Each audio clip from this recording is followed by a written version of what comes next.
he's out of the VA hospital. He is in a nursing home, and the price on that has been determined to be somewhere between $14,000 and $18,000 a month. Good morning, Your Honor. Jennifer Dutzman-Coy on behalf of Barbara Moriarty, who is present with me in my office. David Grunst on behalf of John Moriarty and the Conservators, Andrew Moriarty and Marie Walker. We had asked the court to place an administrative stay on this matter. Mr. Moriarty was hospitalized, I think, back in September or October, and the court had placed that stay while we determined what was going on with him. Since then, there has been a guardianship and conservatorship established for him by Judge Cooper in this county.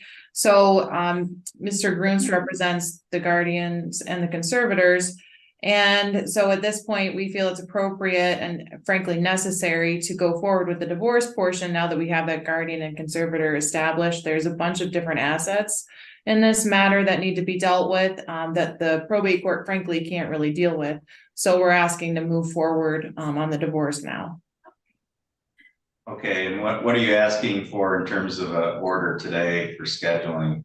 Well, I think we need to have some additional discovery. We've exchanged some documents, but I'd like to have some time to, be able to do a little bit more discovery. I have sent out a couple of subpoenas to some financial institutions, so I'll need some time for them to respond and to deal with that. So I do think that we need some time for discovery. Mr. Grunst probably wants some things from us as well.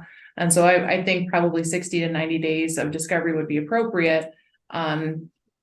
And then I don't know if we would need to have another status conference at that point. We might be able to settle things. We did have mediation actually last week on the guardianship and conservatorship where we were able to settle some things.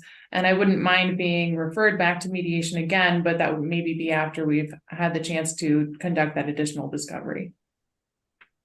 All right, thank you. Mr. Grunst? Yes, thank you. The guardianships are only temporary.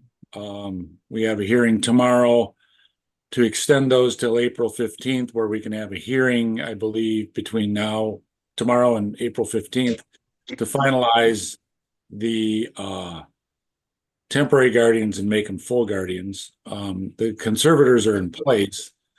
I would note that even though there's a stay in place, Ms. Coy is sending out subpoenas contrary to the court stay to various financial institutions under this case requesting discovery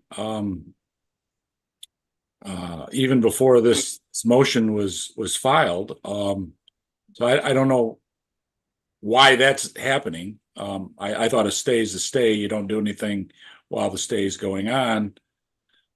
Ms. Coy has decided that she wants to send out subpoenas contrary to what the stay provisions are.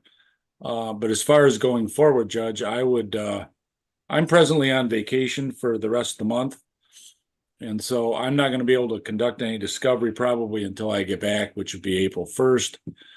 So I'd ask for about 120 days of discovery and then send it to mediation possibly after that. After we have maybe a final settlement conference. I think after we get all the numbers put together, I mean, I think it's simply a numbers game and who owns what. Maybe there needs to be some decisions from the court as to what's separate property versus marital property. I will need to file an objection to the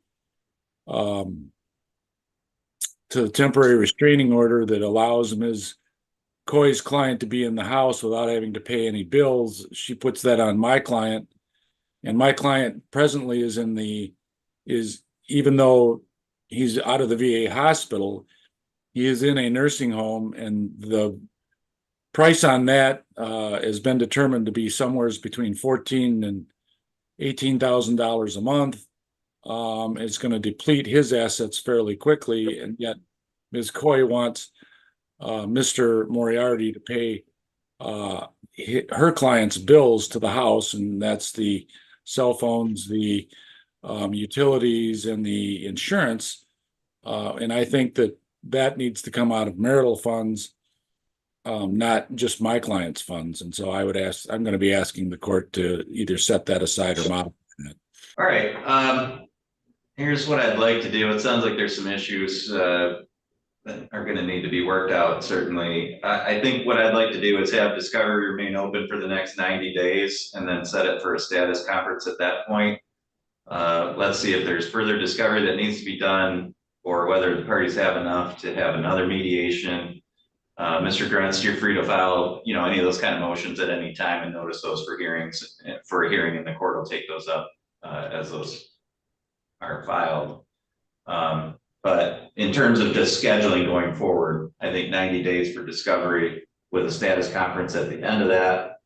And then again, the court can look at ordering mediation. You can see what kind of progress the parties have made and go from there. Ms. Stutzman-Coy, do you have any objection to that? None, Your Honor. Thank you. All right, Mr. Grunst, do you have any objection to that? I'm fine. Other Your than Honor. Thank you.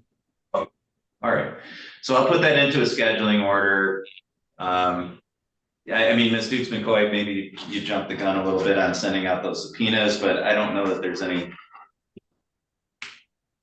There's not really a request for sanctions, and it looks like those were just issued relatively recently. So to the extent that those were sent out early prior to the hearing today, the court doesn't find that there's grounds for any kind of sanction at this time. So the court's not going to take action on that as a procedural matter, and then the court will send out notice of the date and time for that next hearing in about 90 days, and that'll be by Zoom. Ms. Stutzman-Coy, anything else that I can address for your side here today? And not today, Your Honor. Thank you. Mr. Grunst? No, Your Honor. Thank you. Okay, thank you. That's all for today, and both sides are free to disconnect at this time. Thank you, Your Honor. Thank you. Have a great day.